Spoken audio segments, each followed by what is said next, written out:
What's scarier? Waking up trapped in a moving camper with a fatal wound, or willingly walking into a blood-soaked folk ritual in upstate New York? And yes, the Addams family is there. Welcome back to The Final Cut, your daily post in horror. I'm Travis, and today we've got Shudder grabbing a psychological thriller out of Berlin, Dark Sky Films picking up a folk horror that we've been sitting on for months, and Slamdance delivering what might be the shortest and creepiest horror short of the year. Let's get into it.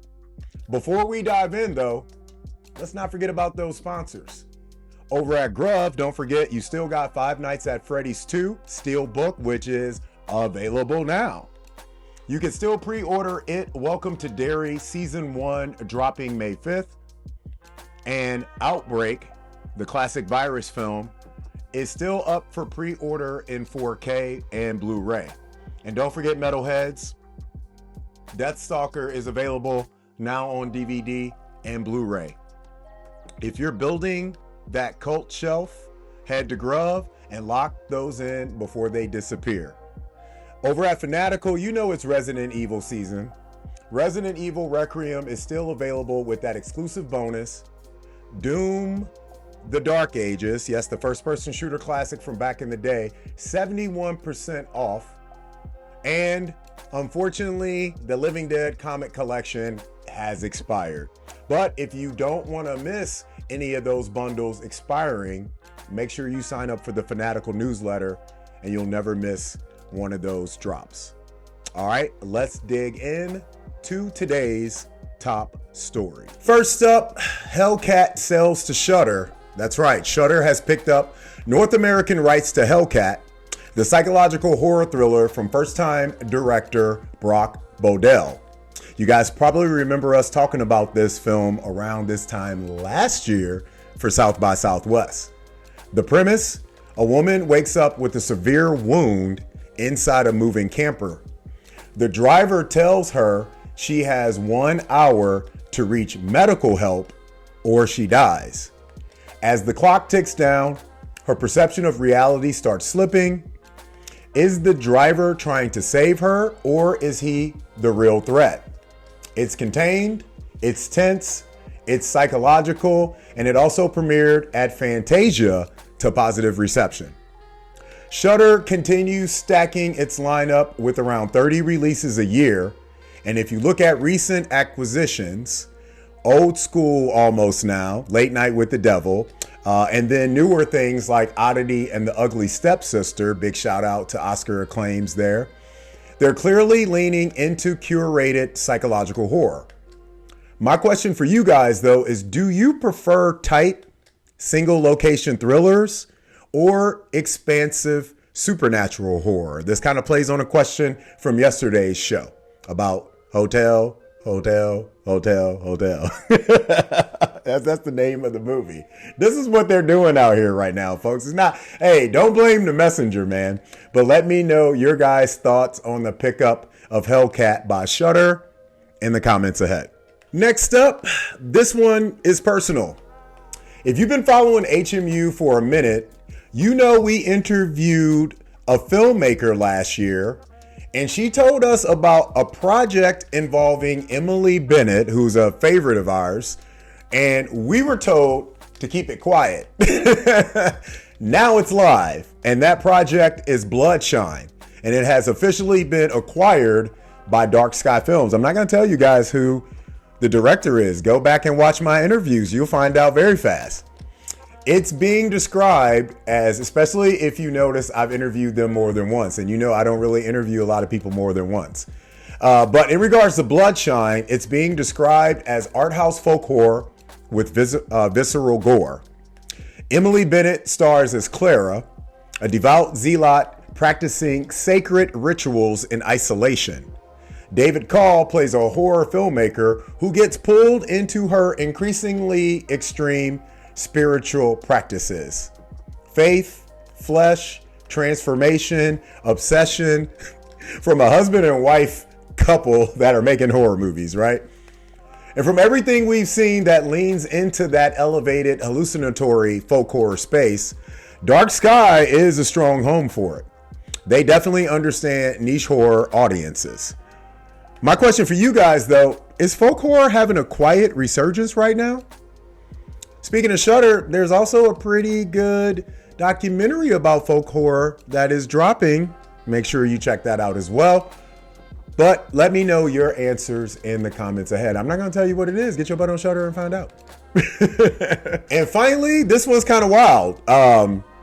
Slamdance is kicking off this week, actually in about 24 hours, I believe. And unfortunately, we won't be in California this time covering it. And, you know, now that I'm thinking about it, I'm definitely going to miss my February California, but we got work to do here. But in regards to what's going on at Slamdance today, Variety, and I've been reached out by these guys also. They have a little bookstore and company, and it's crazy to see them make this little short. But the name of the short is Dead Grandma. It's an 80-second horror short that's debuting at Slamdance. You can watch it on YouTube right now, and you can also go on Variety and watch it also. I watched it. It's 80 seconds. It's inspired by the idea of lying down on the floor and pretending to be dead just to see what babies would do. It's dark humor, it's macabre, and it's built around minimalist storytelling, almost like horror flash fiction. This is part of Slamdance's 99 special program, encouraging ultra low budget, under 99-second films. Don't be surprised if your boy drops one of those next year. I got a couple of those that I'm working on. It's proof that horror doesn't need 90 minutes to disturb you. Sometimes all it needs is one idea. So my question for you guys is, can micro horror be just as effective as feature-length horror?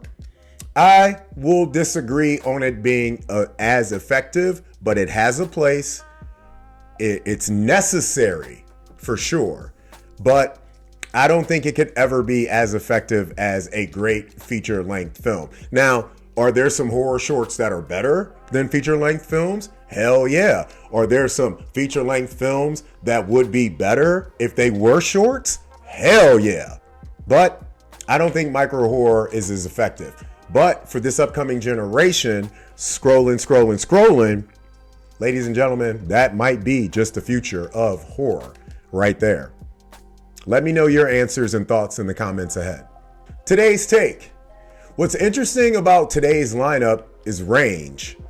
You've got a contained psychological thriller, elevated art house folk horror, an 80-second experimental short.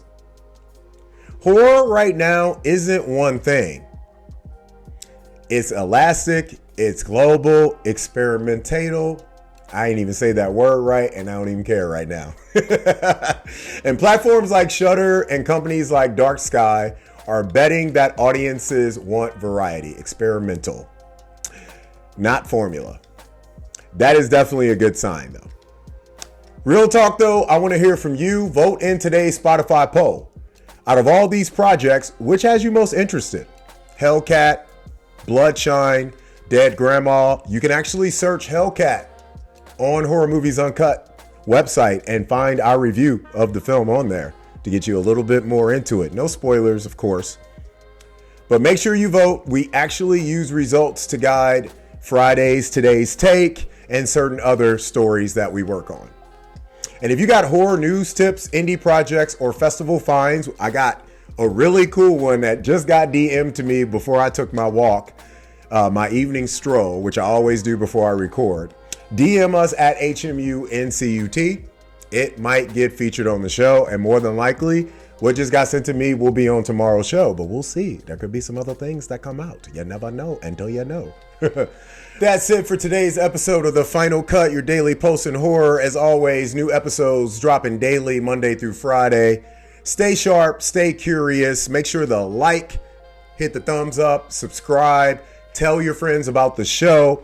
It is literally 5 to 7 minutes of news about horror that you might not know about. But we're going to bring it to you, and we're going to keep bringing it to you. And as always, you guys know the drill. Until next time, keep the light on.